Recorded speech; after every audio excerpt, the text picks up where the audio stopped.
Hi friends, it's Abby from OP, and I'm back to do another monthly craft kit workshop walkthrough with you. I'm really excited you're here. I'm excited I'm here. This workshop is delicious, and we'll get to that in a minute, so hold your horses. First, as always, we need to go through our bags and make sure we have everything. A paper plate, a pen, a journal, a little plastic bag full of golden sprinkles, a bag that has 4 cookies in it. Don't eat any of them yet. One more bag that has a lump of, this is gold fondant. It's like a dough made out of marshmallow that you can use to decorate baked goods with. You will also have a bottle of white frosting. The last thing in your bag that you're gonna need, your toothpicks. The first thing that we're gonna tackle with this is we're gonna talk a little bit about what Kintsugi is, what the word means, where it comes from, and do a little bit of journaling. So, first things first, what in the heck and schmeck is Kintsugi, Abby? Well, let me tell you. Kintsugi is the Japanese art form of repairing broken ceramics with gold dusted lacquer. So if you don't know what lacquer is, it's a type of glue, basically, that's really strong and durable and will hold things like broken pottery together. And they mix a little bit of gold dust in it, or powder, or whatever, and it makes it really shiny. So when you have a plate or bowl or vase that has been repaired with Kintsugi, the art form Kintsugi, you have a plate that's been broken, of course, and then it's put back together and it has these beautiful cracks that cover the whole thing or just part of it that show you kind of where the plate broke, but then also how it came back together. You enhance and highlight its imperfections, because its imperfections are what make it extra beautiful. And I think that's really cool. I think it's a wonderful way to think about art in general, of course, because art is all about flexibility and creativity, but it's also a really good way to think about yourself and how you are as a human being. The idea of looking at the things that challenge us and looking at the things that maybe did hurt us a little bit, or the things that give us a couple cracks, are actually things that are eventually going to help create the whole masterpiece that we are as people. And nobody's perfect, so you might as well just accept and love yourself, cracks and all, right? Especially because you are worth every drop of gold it takes to fill in your cracks. The hardships that you've been through don't make you any less, and they don't make you broken. They just make you more you. And that's really cool. And I hope it helps you think about the hard things that you've faced in your life with a little bit more gentleness towards yourself, because I know you're just doing your best. Well, before we get into applying all of that to cookies, which you might still be a little confused about, I want to take a second to just kind of appreciate ourselves and write down some things about ourselves. That's why we have our notebooks, and that's why we have our pens, and that's why we have these journal prompts that are in your instruction sheet. I do want to recognize that thinking about these things is really hard. Thinking about the things that have changed us and challenged us and maybe put a couple cracks in us. So treat yourself gently, practice self-care, take breaks if you need it, and you only have to write about the stuff that you want to write about. If something feels like too much or you just don't want to go there, that is totally okay. That's just how you practice being yourself and taking care of yourself. So keeping that in mind, go ahead and open up your journal, and I want you to pick at least one of these prompts to write about. You can do all 4, you can do 2 or 3, you can, whatever number feels good to you, but I want you to do at least one, and you can pick which one. Prompt number 1, what are some of the hard things that you've experienced this year? This has been a really hard year for a lot of reasons, so be gentle with yourself when you're thinking back. Prompt number 2, what are some challenges that you've overcome? What are some things that you've made it through and come out okay on the other side? Or just came out on the other side? Prompt number 3, what have you done that you are proud of? What is something you've accomplished that you're proud of, that you made it through and you're like, yeah, I did that? And prompt number 4, how do you care for yourself when things are hard? And who do you go to for support? Sometimes we can't always be the one who's gluing all our little pieces back on. Sometimes we need some help. Take a second, appreciate yourself, think about all the amazing things that you've made it through, and then we can move on to something delicious.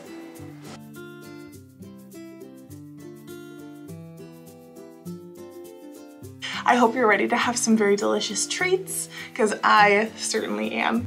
To get started, go ahead and grab all those supplies that you set aside last time. So grab your plate, toothpicks, your sprinkles, cookies, and your fondant. Oh, and your frosting bottle. Once you have all of these things set up and ready to go, do not open them yet, because you know what you need to do first. Go wash your hands. Go wash your hands. I don't know where your bathroom is or your sink or whatever. Go do it. Always wash your hands before touching food. Once you go wash your hands, come on back and we can go ahead and get started. I did. So let's decorate some cookies. You're gonna use this plate to kind of help keep your space clean, because you know the cookies are gonna be kind of crumbly. But step number 1, eat a cookie. So I'm not kidding, because I don't know about you, but I know that whenever I do crafts or anything with food, I need a snack, otherwise I'm just gonna eat all the stuff that I'm working on. So this cookie is for you to eat and for me to eat while we continue to make our other cookies.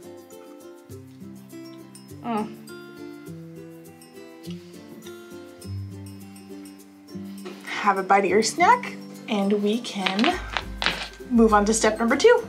Take your cookie, just one for now. I would work on one at a time, otherwise you're gonna get kind of confused about which pieces of cookie go with which cookie. So start with one cookie, and I know maybe this is a little counterproductive, but you're going to break your cookie into, like, let's say 3 to 4 medium-sized pieces. If you do more or less than that, that's fine. Don't place your cookie pieces just willy-nilly all over your plate, because you might lose kind of track of where they're supposed to go. So place them down in your plate kind of in the order that they go. That way you don't get confused. Now I'll go 1, 2, and then I'll do this one in half. 3 and 4. I have kind of loosely kept my cookies in the spaces that they go. Grab your fondant. You can go ahead and break it into 3 chunks, just so you make sure that you have enough for each cookie. Be careful, because fondant gets sticky really easily if you handle it too much. So try not to touch it like a ton. This is going to be your lacquer, because it's marshmallow. It's gonna hold everything together. So take a small piece off and roll it in your hands until you get a kind of like snake, little Play-Doh snake. And what you're gonna do is you're gonna take one piece of your cookie, and along the edge, you're just going to place the fondant. And you want your fondant snake to be like about the same thickness as your cookie, otherwise there might not be enough. So as you can see, I have some fondant on the edge of my cookie. I'm gonna take the piece that it goes next to, and I'm going to squish my cookie back together, like that. See? Isn't that cool? This is, you know, the Kintsugi part of this. We're gonna do this with the rest of our cookie until it's back together in one piece. Get some more fondant, roll it out into a little snake, and just keep on going until your cookie is whole again. So I'll do it one more time. Snake, edge of cookie, and squish. And you want to be really gentle, because the cookies are pretty soft. But here, see? Ta-da! This is what mine looks like. Isn't that pretty? I don't know if you can see the shimmer of the fondant on the camera, but it looks like gold. Like, it's definitely golden. So this is our first Kintsugi cookie. I love the philosophy of Kintsugi with the cookies because this cookie is now infinitely more delicious now that it has marshmallow lacing the whole thing. Win on both sides, right? Next step that we need to tackle is using our frosting tube. We're going to add any other extra decorations we want. Your toothpicks are to help spread the frosting around in whatever way you need to or want to. And whatever design you end up doing, I'm sure it's gonna be great. Just try not to cover up your golden cracks that are now in your cookie because we put those there for a reason. We want people to see them. I'll show you what I did with mine. I really wanted to highlight the golden cracks that we made. So I went and I just kind of did a layer of frosting, like edging the edge of the cookie and then also around the cracks, and then I filled in the center. So it kind of looks like, I mean, it almost looks like a piece of pottery, doesn't it? And it's delicious. I bet your design is also really cool, but you know what's gonna make it even really cooler? Even really cooler. You know what's gonna make it extra cool is sprinkles.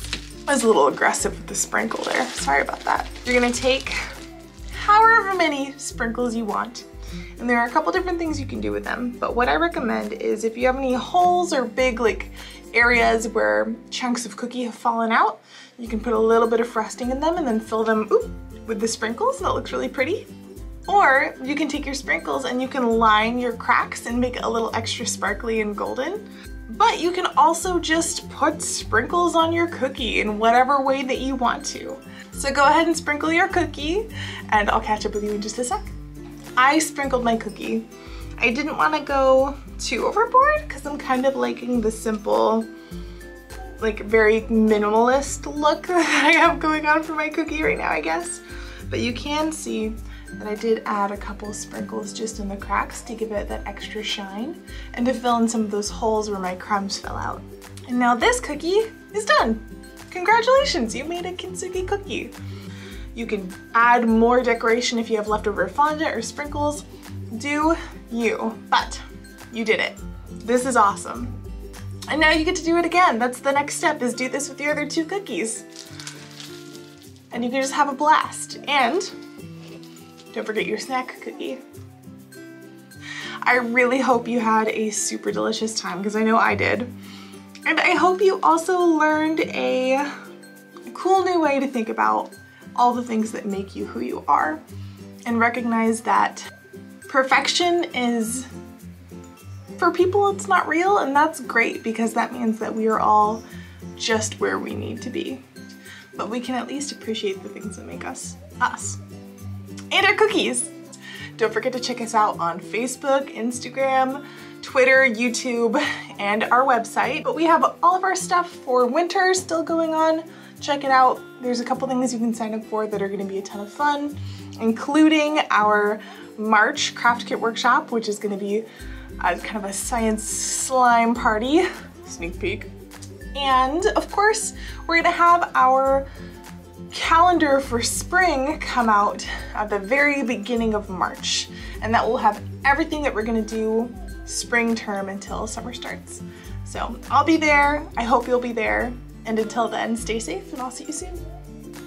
Bye.